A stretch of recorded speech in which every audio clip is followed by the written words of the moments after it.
মেরে মোহতারাম দোস্ত আজিজ ও বুজুর্গ, এজন্য বলছিলাম কাফেরের শ্লোক হলো, কাফেররা ওই কথা বলে, সেই কথাগুলো মুসলমান না জেনে বলতে থাকে। সকল ক্ষমতার উৎসকে আসতে বলেন। কাফেরের উক্তি হলো সকল ক্ষমতার উৎস জনগণ। মুসলমানের বাচ্চা মুসলমান না বুঝে সেটা বলতে থাকে।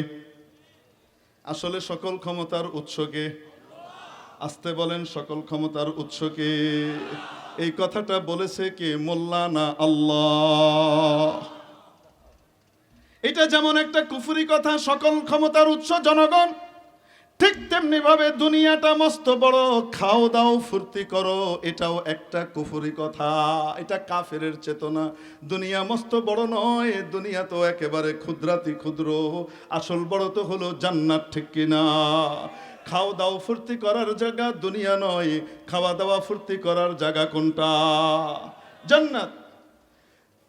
তো বলেছিলাম আর দুনিয়া সিজনুন লিল মুমিন ওয়া জান্নাতুন লিল কাফির। দুনিয়া ইমানদারের জন্য একটি কারাগার, আর কাফিরের জন্য জান্নাত। জান্নাতের ভিতরে কারো খবরদারি থাকবে না, নিজের মন মতো যা ইচ্ছা তাই করা যায়।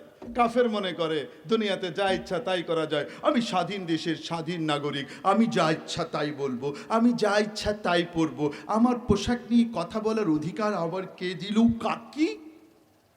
আহা, তুমি তোমার ঘরের ভিতরে গিয়ে কাপড়ে একটাও বেরো না, আমাদের কোনো আপত্তি নাই তো।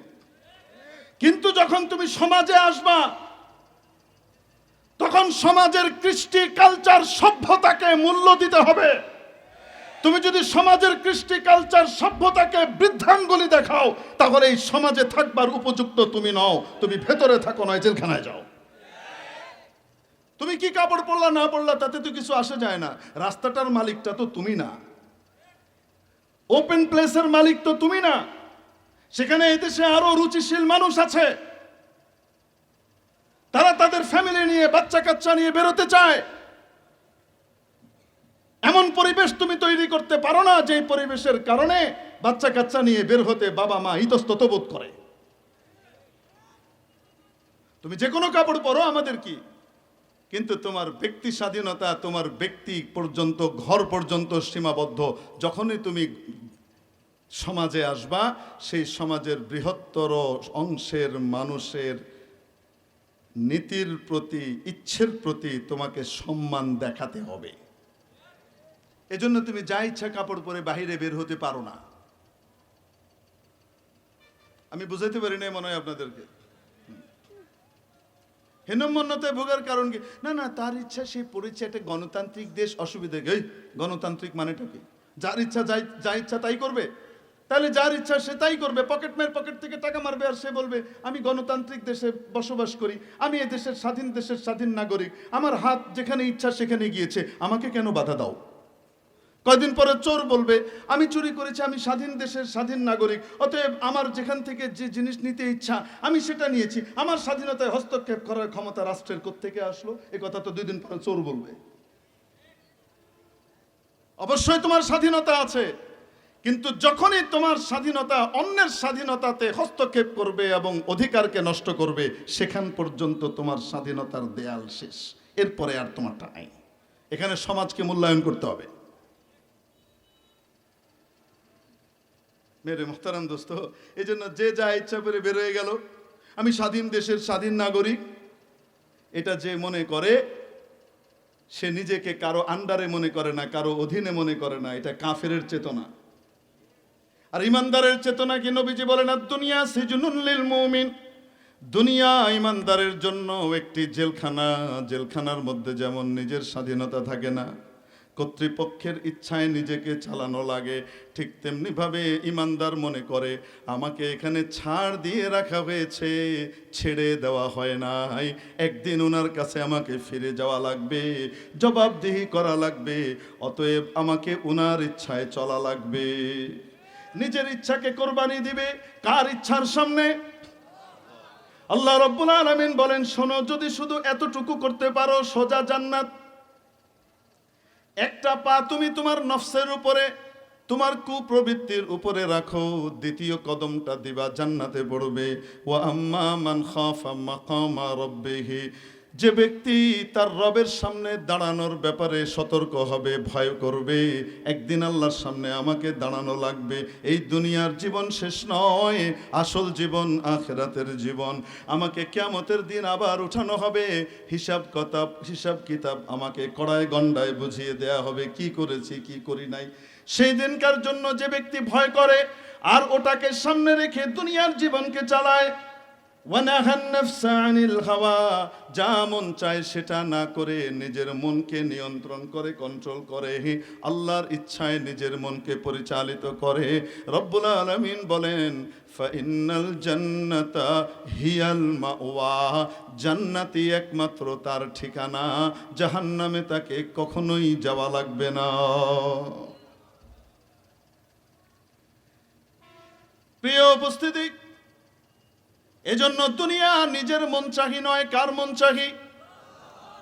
হযরত জি মাওলানা ইনামুল হাসান সাহেব রহমতুল্লাহ আলাইহি বলতেন, তৃতীয় হযরত যে ছিলেন তবলিগের, হযরত জি বলতেন রহমতুল্লাহ আলাইহি, ইহা রব চাহি ওয়াহা মন চাহি, ইহা মন চাহি ওয়াহা রব চাহি।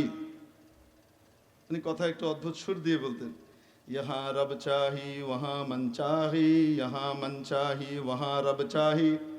এখানে যদি আল্লাহর ইচ্ছায় চলো তো ওখানে নিজের ইচ্ছা হবে, ওখানে মন মতো হবে। ইয়া আইয়ুহাল্লাযীনা আমানু কুনু কাওয়ামিনা লিল্লাহি শুহাদাআ বিল কিসত।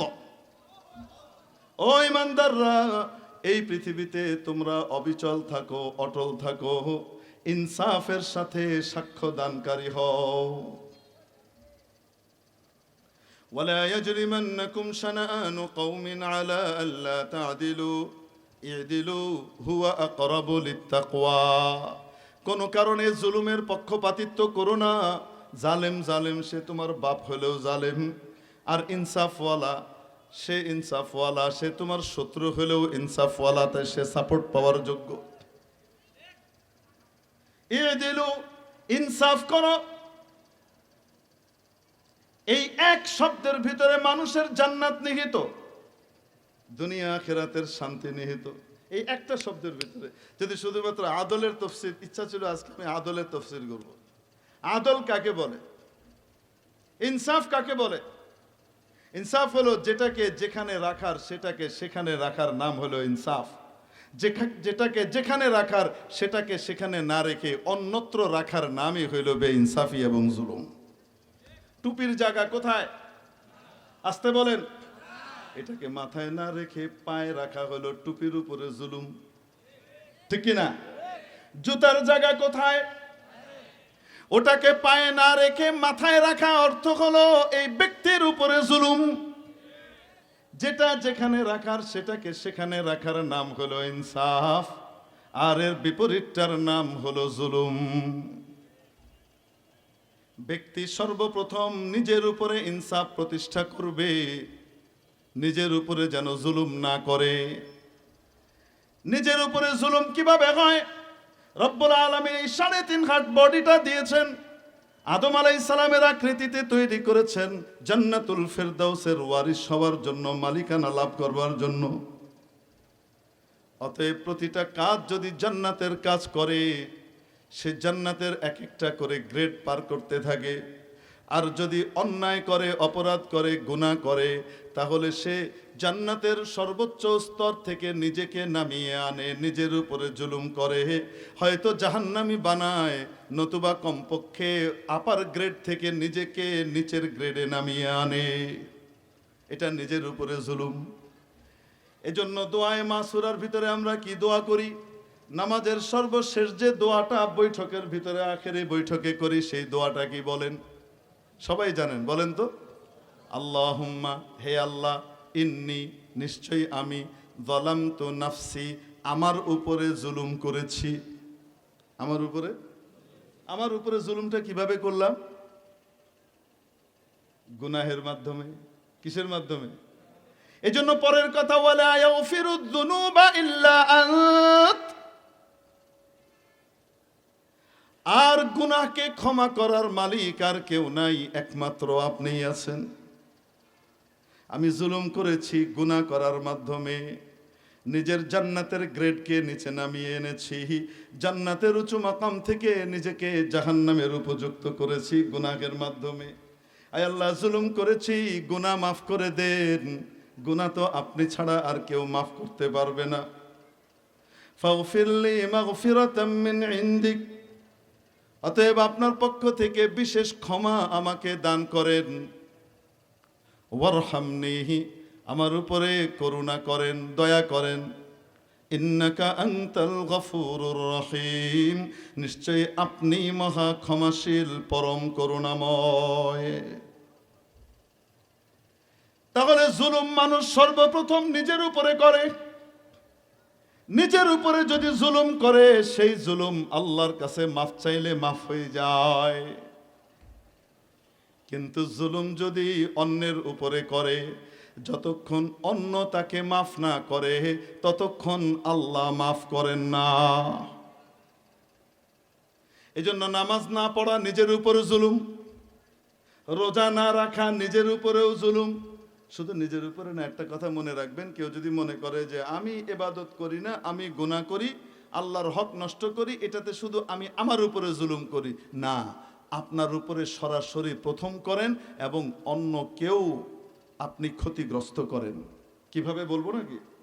হাদিস শরীফের মধ্যে এসেছে, একজন বেনামাজির কারণে, কার কারণে? একজন বেনামাজির কারণে আশপাশের 40টা বাড়ি থেকে আল্লাহ বরকত উঠিয়ে নেন। বরকত কাকে বলে? বরকত মানে জিনিস অল্প কাজ বেশি, জিনিস অল্প কাজ বেশি, এটাকে বলে বরকত। আলেম ওলামার টাকার ভিতরে আল্লাহ পাক বরকত দিয়ে রেখেছেন। ইমাম সাহেব, মুয়াজ্জিন সাহেব, মাদ্রাসার ওস্তাদজিদের ইনকামের মধ্যে আল্লাহ বরকত দিয়ে রেখেছেন। যারা হক হালালির উপরে সরকারি বা বেসরকারি চাকরি করে, হারাম কামায় না, তাদের ওই অল্প ইনকামের মধ্যে আল্লাহ বরকত দিয়ে রেখেছেন। বাহ্যিকভাবে সামান্য কিছু কষ্ট তাদের হয়, কিন্তু জীবন শেষে বিশাল হাসি তারা হাসে। বাচ্চাগুলাকে আল্লাহ মানুষ বানায় দেন, বাচ্চাগুলা মা বাবা ছাড়া কিছু বুঝে না। সুবহানাল্লাহ বলেন না? হারাম কামাই করার কারণে সবচেয়ে বড় ওয়াবাল যেটা হয়, হারাম কামাই করার কারণে ওই হারাম যখন নিজের বাচ্চার পেটে যায়, হারামের বিষ ঢোকার কারণে এই বাচ্চা কিছুদিন পরে বাবা মার নাফরমান হয়। যার জন্য এত কিছু করলাম, হারাম ইনকাম করলাম, সেই বাচ্চাই দুনিয়াতে আমার মুখে লাথি মারবে। সে সবার হবে, শুধু আমার হবে না। বরকত মানে অল্পতে বেশি কাজ হওয়া। আস্তে বলেন, অল্পতে জিনিস অল্প কাজ বেশি, এটার নাম কি? বরকত। উদাহরণ দিব নাকি? হ্যাঁ, আল্লাহ পাক হালালের ভিতরে, সুন্নতের ভিতরে বরকত রাখছেন, হারামের ভিতরে বরকত রাখেন নাই। এই যে আপনাদের দেশে গরু আছে না? গরু, হ্যাঁ, জবাই হয় প্রতিদিন। কয়টা হয়? 10-15টা তো নিশ্চয়ই। শুধু আপনাদের টাঙ্গাইলে জবাই হয় গরু দৈনিক কত? মুরব্বিরা বলতেছেন কয়েক হাজার। আচ্ছা ঠিক আছে, তো সারা বাংলাদেশে জবাই হয় কত? লাখের কাছাকাছি। আর শীতকালে শুক্রবার শনিবার যখন বিয়ের দিন থাকে স্পেশাল, তখন জবাই তো আরো কয়েক গুণ হয়, ঠিক না? গরু বাচ্চা দেয় কয়টা? 10টা তো এক লগে। কয়টা দেয়? এক বছরে সর্বোচ্চ একটা, তাও এক বছরে দেয় না, এটা 1.5 বছর 2 বছরে একটা করে দেয়, ঠিক না? 1.5 বছর 2 বছরে একটা করে হয়। আর প্রতিদিন জবাই হইতেছে লাখ লাখ। তো সেই হিসেবে তো বাংলাদেশে গরুই খুঁজে পাওয়ার কথা না, পৃথিবীবাসী গরুই পাওয়ার কথা না, কারণ বছরে একটা দুইটা জন্ম হয় আর জবাই হইতেছে ডেইলি লাখে লাখে। কয় না কেন? কিন্তু যেহেতু হালাল, আল্লাহর রহমত আছে, তাই বরকত আছে, শেষ হয় না। শেষ হইয়াও হইল না, হয় না, ঠিকই যোগান আসে। কে দেয়? কুত্তা হালাল তো, খাবারে মাঝে মাঝে টান পড়লে হঠাৎ মেহমান আসছে, এখন কোনো কিছু নাই তো কি করা, বাজারও খোলা নাই, কুত্তা একটা পাওয়া গেছে, জবাই করে কাবা শরীফের ইমাম সাহেবরা এনে কমপক্ষে বিসমিল্লাহ আল্লাহু আকবার করলে কুত্তা হালাল হয়ে যাবে। হ্যাঁ তো আচ্ছা, কুত্তা হালাল না হারাম? আচ্ছা, এটার ভিতরে বরকত নাই। কুত্তা এক একবারে বিয়ায় কয়টা করে? মিনিমাম 6টা। মিনিমাম কয়টা? হাফ ডজন, 7টাও দেয় 8টাও দেয়। বছরে কয়বার? মিনিমাম কয়বার? মোটামুটি 2বার। তাহলে এক কুত্তা এক বছরে কয়টা? 12টা। 2 বছরে কয়টা? 24টা। গরু 2 বছরে কয়টা? 1টা। গরু 2 বছরে 1টা। প্রতিদিন লাখে লাখে জবাই হইতেছে, গরু শেষ হয় না। সুবহানাল্লাহ কইন না। আরে রিজিকের কন্ট্রোল করেন কে? আল্লাহ। হিসাব করে পাবা না। কেমনে হয় পাবা না? যোগান দেন কে? আল্লাহ। হালালের বরকত। আর কুত্তা বলেও কোনোদিন একটা জবাই করা হয় না, ঠেকাই বললেও। আর বছরে হয় কয়টা? 24টা। 2 বছরে হয় কয়টা? 24টা। তো এতগুলা হওয়ার পরে যেহেতু জবাই করা হয় না, মারাও হয় না, তাহলে তো গোটা বাংলাদেশ কুকুরে কুকুরময় হয়ে যাওয়ার কথা। তারপরেও কুত্তা পাওয়া যায় না। কন্যা কেন? ওই লোকালয়ে কিছু জায়গাতে কুত্তা মুত্তা হয়তো দেখা যাবে, খাওয়ান টাউন যেখানে আছে। যখন আমরা যে মাঠে ঘাট দিয়ে যাই, এখানে টাঙ্গাইল পার হয়ে মধুপুরের দিকে যাইতে থাকি, সারা রাস্তার ভিতরে একটা কুত্তা খুঁজে পাওয়া যায় না। 2 পাশে ধান ক্ষেত, কোনো মানুষজন নাই, কুত্তাও নাই। মাঝে মাঝে চোর পাওয়া যায়। চোর খেয়েছিলেন তো? কেডা? শিয়াল সাহেব। আল্লাহ বানাইছে, শিয়ালটারে বানাইছে চোর, আর কুত্তারে বানাইছে দারগা, দৌড়ে বেড়ায় চৌকিদার। হালাল আর হারামের ভিতরে পার্থক্য বুঝছেন? হারামের ভিতরে বরকত নাই, অনেক বেশি হবে কিন্তু ফলাফল জিরোর মতো।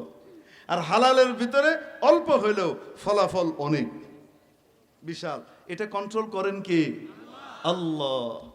আচ্ছা, একটা উদাহরণ দিই আপনাদেরকে। হ্যাঁ, এই যে দাড়ি আছে না, দাড়ি, এটা নবীর তরিকা না? এটা কিন্তু সুন্নত না, এটা কিন্তু ওয়াজিব। মানুষ মনে করে যে সুন্নত সুন্নত বলি, যে আমরা কেন বলি? সাবাতা উজুবুহা বিসুন্নাহ। কারণ কোন কোন জিনিস ওয়াজিব বা ফরজ এটা কোরআন দ্বারা প্রমাণিত, আর কোন কোন জিনিস ফরজ বা ওয়াজিব এটা কি দিয়ে প্রমাণিত? নবীজির সুন্নাহ দিয়ে, হাদিস দিয়ে প্রমাণিত। তো দাড়ি রাখা এটা ওয়াজিব, বিধানগতভাবে এটা ওয়াজিব। না রাখলে ওয়াজিব কাটার তরক করার গুনাহ হয়। কিন্তু এটাকে সুন্নত কেন বলে? নবীর তরিকা, হাদিস দ্বারা, সুন্নাহ দ্বারা এটা প্রমাণিত হয়েছে, তাই সুন্নত বলে। আচ্ছা, এই দাড়ি এটা না জায়েজ না জায়েজ? আরে কয় না কেন? হ্যাঁ, সুন্নত, তাই না? ধরেন সুন্নতই ধরলাম। হ্যাঁ, আল্লাহ নবীর তরিকা। কি তরিকা? আরে আল্লাহ নবী যে আমলগুলা করতেন সেগুলা কোনোটা ফরজ, যেমন 5 ওয়াক্ত নামাজ, এটাও নবীর তরিকা, ঠিক কিনা? কিন্তু ওইটা ফরজ। বেতেরের নামাজ, এটাও নবীর তরিকা, এটা কি ফরজ না ওয়াজিব? আরে বুঝাইতে পারি নাই, এরকম আর কি। আবার খাবারের মধ্যে 3 ভাগের 1 ভাগ পেটে খাওয়া, এটাও নবীর তরিকা। এটা ফরজও না, ওয়াজিবও না, এটা কি? সুন্নত। আচ্ছা আসেন এবার, এই যে দাড়ি, আপনারা যারা ওযু করেন তারা তো জানেন, যারা দাড়ি রাখে সাধারণত তারা নামাজ পড়ে না। তারা কি করে? সাধারণত নামাজ পড়ে। নামাজ দৈনিক কয়বার? তাহলে কমপক্ষে কয়বার ওযু করে? কমপক্ষে কয়বার? 5 বার। আরো নামাজি মানুষ তো মাঝে মাঝে ইশরাকও পড়ে, মাঝে মাঝে চাষতো পড়ে না, মাঝে মাঝে আবার এটাও পড়ে সেটাও পড়ে, পড়তে থাকে না, তাহাজ্জুদও পড়ে। তো ওযু তো আরো পরিমাণ বাড়ে। এক একবার যখন আমরা ওযু করি, যাদের দাড়ি আছে তারা জানে, যখন দাড়িকে এরকম করে ডলে সুন্দর করে পানি টানি দিয়ে দাড়ির ভিতরে যেন পানি যায়, এটা করার জন্য যখন সুন্দর করে ওযু করা হয়, প্রতিবারই কয়টা করে হাতে আসে? আরে কয় না কেন? কতগুলো করে হাতে আসে? আরে 2, 3টা, 4, 5টা করে তো এক এক ডলাতে আইতে থাকে, আসে না? যেই হারে দাড়ি অজুর ভিতরে এরকম করে ডইলে দেওয়ার পরে আইতে থাকে, এই হারে যদি পড়তে থাকে তো মাথায় টাক হওয়ার কথা না, টাক এনে হওয়ার কথা। কিন্তু কোনোদিন কারো দাড়িতে টাক পড়তে দেখছেন? কেন? নবীর তরিকা বরকত আছে, এটার ভিতরে কি বরকত। যদি কোনো ব্যক্তি নামাজ ছেড়ে দেয়, একজন বেনামাজের কারণে রব্বুল আলামিন আশপাশের 40টা বাড়ি থেকে বরকত উঠায় নেন। বলছিলাম বরকত মানে কি? জিনিস অল্প, কাজ বেশি। একটা উদাহরণ দিই, তিরমিজি শরীফে এই হাদিস আছে। হযরত আবু হুরায়রা রাদিয়াল্লাহু তাআলা আনহু বলেন, নবীজি সাল্লাল্লাহু আলাইহি ওয়াসাল্লাম একদিন আমাকে ডেকে একটা থলিতে করে কিছু খেজুর দিলেন। একটা ছোট থলি, এক থলির ভিতরে খেজুর কয় কেজি আটতে পারে? সর্বোচ্চ 5 কেজি ধরেন। এক থলি ভর্তি একটা খেজুর আমাকে নবীজি দিলেন, দিয়ে বললেন, আবু হুরায়রা এখান থেকে খাবা, খাওয়াবা, যাকে ইচ্ছা দিবা, কিন্তু কখনো খুলে দেখবা না ভিতরে কতটুকু আছে। বিসমিল্লাহ বলে হাত দিবা, বের করবা, খাবা, খাওয়াবা, খুলে দেখবা না ভিতরে কতটুকু আছে। হযরত আবু হুরায়রা রাদিয়াল্লাহু তাআলা আনহু বলেন, আমি এই খেজুর নবীর জীবদ্দশায় যখনই খিদে লাগতো খাইতাম, আমার কাছে মেহমান আসলে খাইতে দিতাম, আমিও খাই, অন্যকেও খাওয়াই। নবীজির যুগ পার হইল, খেজুর শেষ হয় না।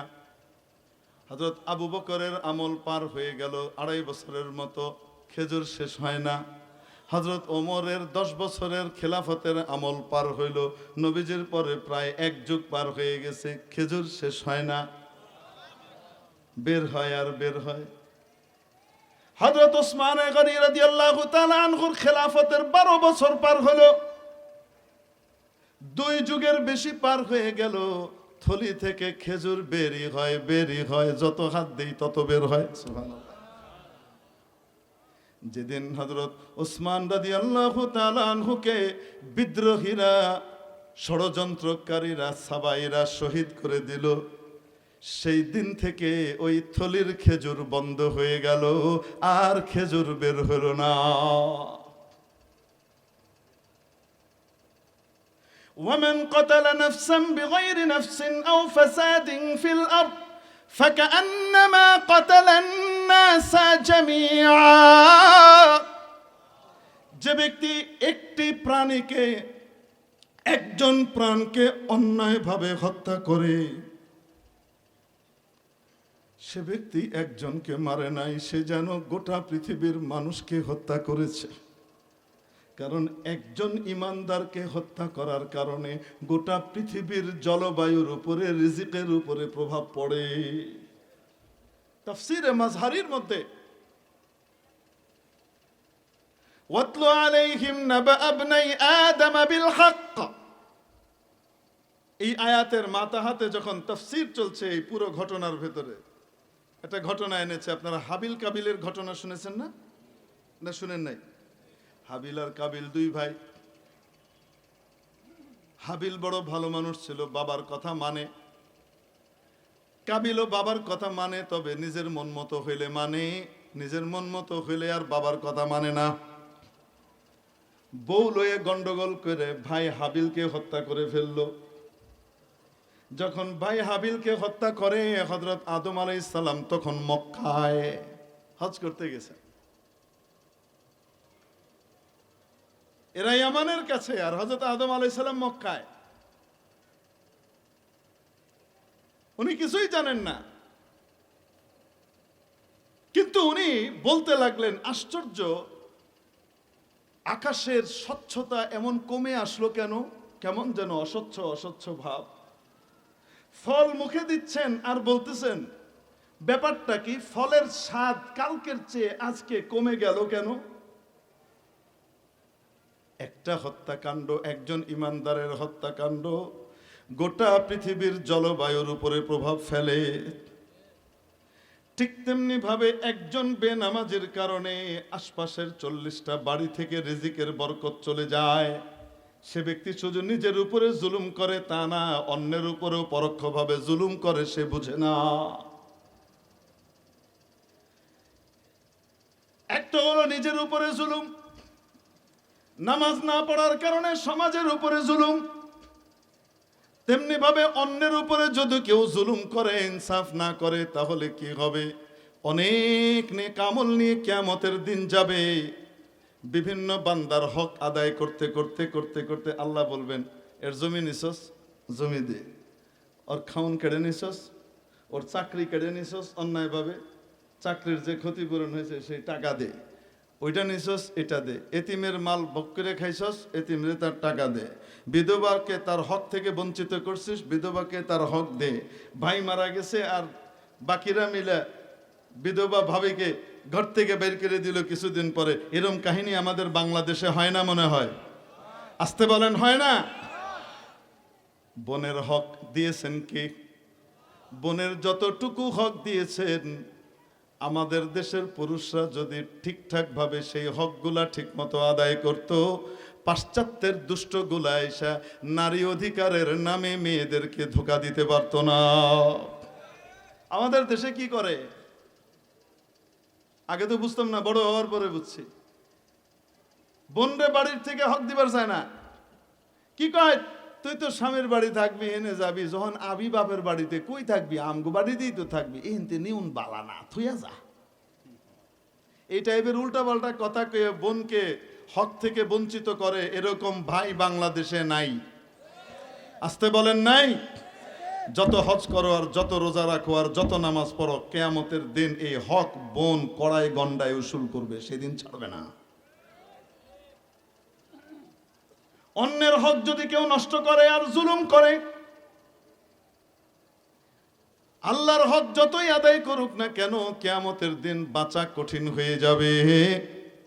এজন্য অন্যের হক নষ্ট করার সুযোগ নাই। নবীজি একদিন জিজ্ঞেস করলেন, সবচেয়ে বড় মিসকিন আর গরিবকে আমি তোমাদেরকে বলে দিব নাকি? সাহাবীরা বললেন, ইয়া রাসূলুল্লাহ, অবশ্যই বলে দেন। আল্লাহ এবং তার রাসূলই ভালো জানেন সবচেয়ে বড় মিসকিনকে। নবীজি বললেন, তোমরা মনে করো যার কাছে টাকা পয়সা নাই, যার কাছে কোনো কিছুই নাই, অন্ন নাই, বস্ত্র নাই, দিনহীন মানুষটা মনে হয় মিসকিন আর অসহায়। না না না, প্রকৃত অসহায় হলো ওই ব্যক্তি যে ব্যক্তি কিয়ামতের দিন আসবে আর তার নেক আমল তার চোখের দৃষ্টি সীমা পর্যন্ত প্রলম্বিত হবে, বিস্তৃত হবে। এত নেক আমল, পাহাড়ের মতো উঁচু নেক আমল, অর্থাৎ তার জান্নাত কে ঠেকায়? সাব্বা আহাদান ওয়া শাতামা আহাদান, কাউকে গালি দিয়েছিল, কাউকে খারাপ কথা বলেছিল, কাউকে এটা বলেছিল, কাউ গীবত করেছে, কারো উপরে অপবাদ দিয়েছে, তহমত দিয়েছে, কারো মাল আত্মসাৎ করেছে, রাতের আধারে কেউ দেখে নাই, আইলটাকে একটু সাফায়া নিজের জমি বড় করে আরেকজনের জমি গড়ে লইয়াছে, মনে হয় এগুলা করেছে। কি হবে? সমস্ত হকদাররা কিয়ামতের দিন আসবে, পাওনাদাররা এসে বলবে, ইয়া রব্বি আদ্দি হক্কি, আদ্দি হক্কি, হে ইনসাফ ওয়ালা খোদা, আমার হক আমাকে বুঝিয়ে দেন, আমার হক আমাকে বুঝিয়ে দেন। কার কাছে বলবে? সমস্ত পাওনাদার গিয়ে আল্লাহর কাছে বলবে। আল্লাহ তখন ওই ব্যক্তিকে বলবেন, আদ্দি হক্কা, তার হক দিয়ে দাও। তার জমি নিছিলা, জমিটা দিয়ে দাও। তার সোনা কাটছিলা, সে সোনাটা দিয়ে দাও। চুরি করছিলা, চুরির মালটা দিয়ে দাও। ছিনতাই করছিলা, ছিনতাইয়ের মালটা দিয়ে দাও। ঘুষ খাইয়া অন্যায়ভাবে জুলুম করছিলা, সেই ঘুষের টাকাটা এখন দিয়ে দাও। এটা করো, সেটা করো, জমি নিছিলা, সে জমি দিয়ে দাও। একটার পর একটা যখন বলতে থাকবে, বোনের হক নিছিলা, বোনকে তার হক দিয়ে দাও, ওই টাকাটা দিয়ে দাও। সে কি বলবে? ইয়া আল্লাহ, কাইফা ওয়াদ্দি হাক্কা ওয়া ক্বাদ যাহাবাতিদ দুনিয়া।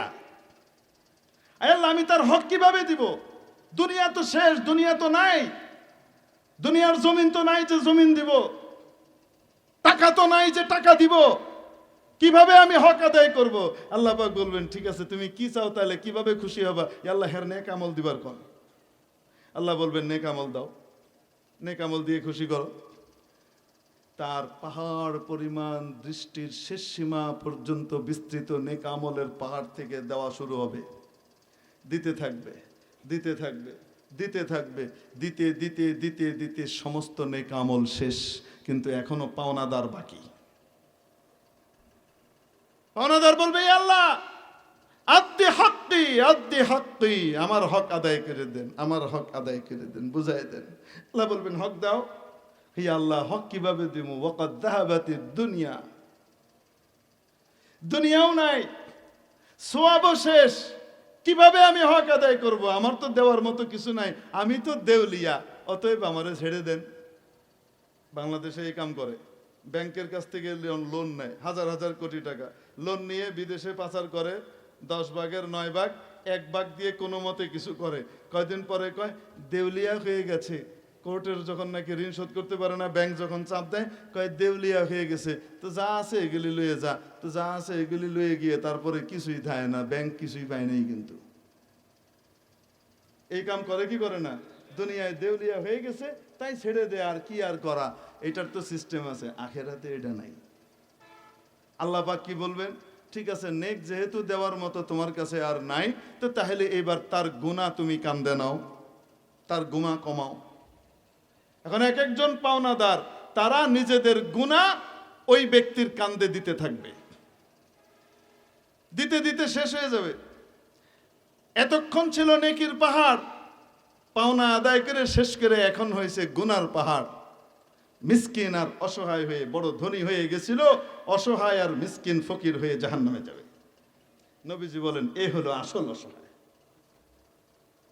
এজন্য ইসলাম শিখায়, খবরদার অন্যের উপরে জুলুম করো না, নির্যাতন করো না, মিথ্যা মামলা দিও না, মিথ্যা জিডি করো না, মিথ্যা এজাহার লিপিবদ্ধ করো না, মিথ্যা সাক্ষ্য দিও না, কোর্টকে বিভ্রান্ত করো না। কোর্টকেও বলা হয়েছে ন্যায় বিচার করো, উপরের পাওয়ার বলা কি বলল সেটা তাকিও না, সুপ্রিম পাওয়ার আল্লাহর দিকে তাকাও আর ফয়সালা করো। যদি এভাবে ইনসাফের সাথে চলতে পারো, প্রত্যেক ব্যক্তি, স্বামী যদি স্ত্রীর উপরে ইনসাফ করে, স্ত্রী যদি স্বামীর সাথে ইনসাফ করে, সন্তান যদি বাবা মার সাথে ইনসাফ করে, বাবা মা যদি সন্তানের হক ঠিক মতো আদায় করে, তাকে দিন শিখায়, আল্লাহ শিখায়, আল্লাহ চিনায়, রসুল চিনায়, তাহলে কি হবে? এই ইনসাফের ঘটনার ব্যাপারে নবীজি বলছেন আত-তারগীব ওয়াত-তারহীব লিল মুনদিরের ভিতরে হাদিস এসেছে।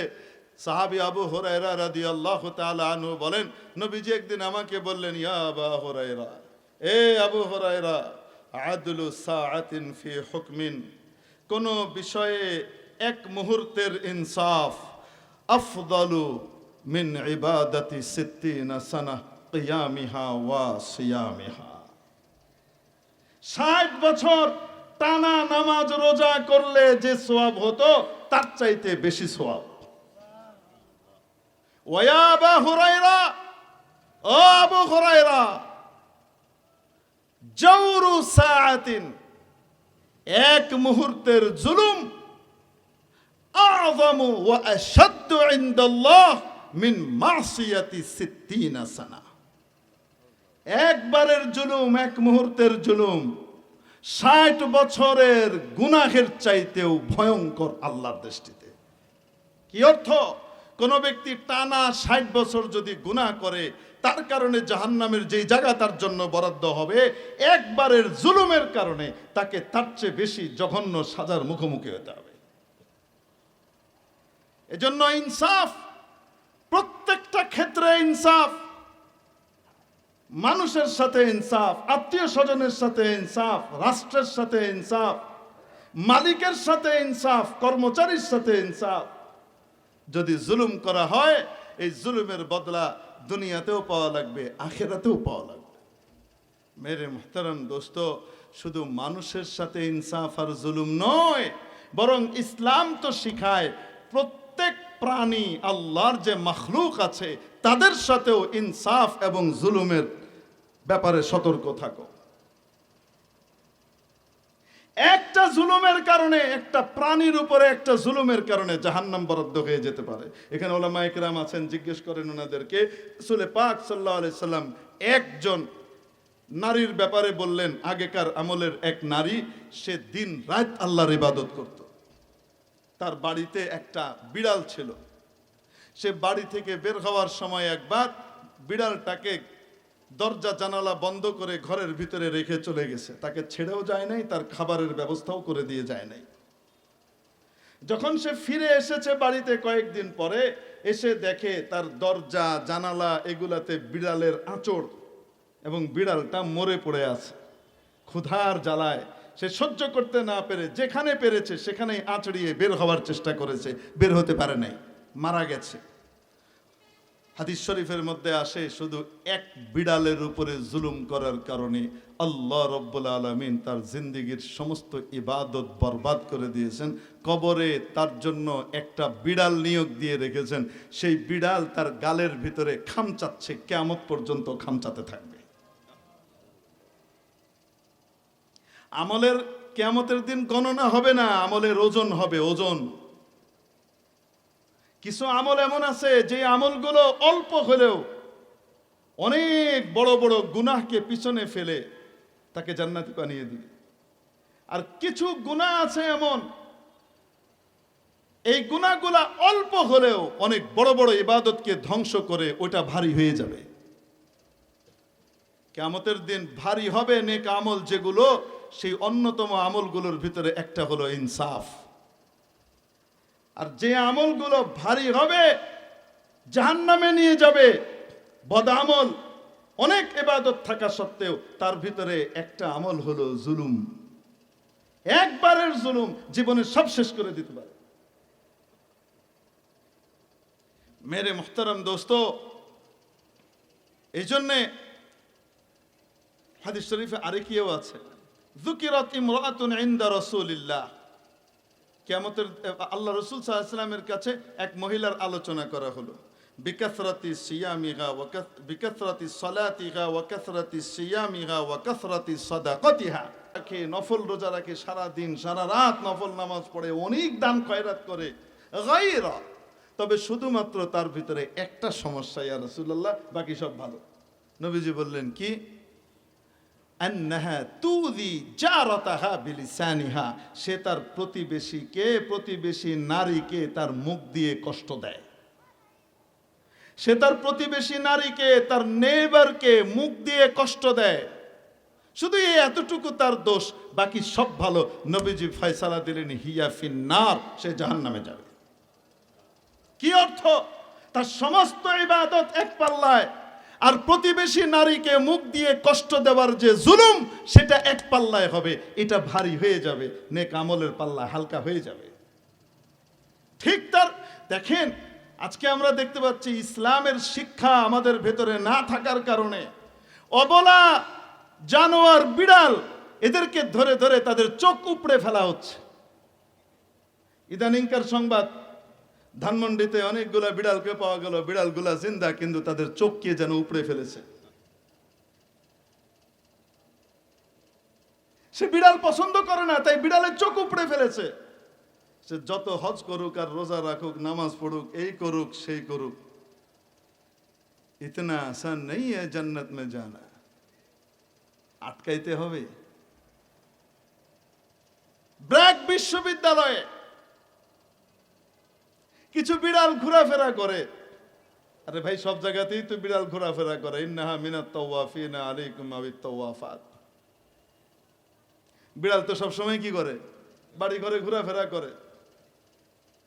এমন এক প্রাণী,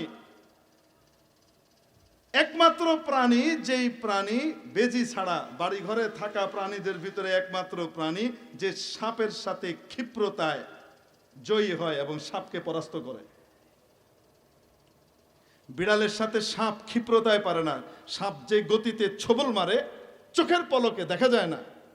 বিড়ালের ক্ষিপ্রতা সাপের চেয়ে বেশি। আল্লাহ পাক এই প্রাণীকে রেখেছেন, কোনো কারণে ঘরের ভিতরে যদি দেখেন সাপ চলে এসেছে, বেজি তো সবসময় রেডি থাকবে না। বিড়াল যদি থাকে তো খবর আছে ওই সাপের। অবাস্তব না বাস্তব? আল্লাহ পাক পাঠাইছেন নিয়ামত। এই প্রাণীটা তো তোমার কোনো ক্ষতি করে নাই রে বাবা। কিন্তু ওই খাওয়া দাওয়ার যে ক্যান্টিন, ওখানে বিড়াল ঘোরাফেরা করে। কিছু উচ্চবিত্ত ব্যক্তির ছেলে পেলেরা তারা অভিযোগ করেছে আনহাইজেনিক। বিড়ালের চলাফেরার কারণে আমাদের খাবারগুলো আনহাইজেনিক হয়ে যাচ্ছে, অস্বাস্থ্যকর হয়ে যাচ্ছে। তাই বিড়ালগুলোকে তাদের বাচ্চা টাচ্চা সহ ফেলে দিয়েছে, যেগুলা যায় নাই আবার ঘিরে আসছে, মেরে ফেলছে। এরকম বিশ্ববিদ্যালয় যে বিশ্ববিদ্যালয়ে একটা অবলা প্রাণের অধিকার সংরক্ষিত হয় না, সেখান থেকে মানুষ তৈরি কিভাবে হবে? ওখানে ভালো ভালো মানুষের বাচ্চারা যাবে, গিয়ে তো নিষ্ঠুর আর ক্রুয়েল হবে। কেন?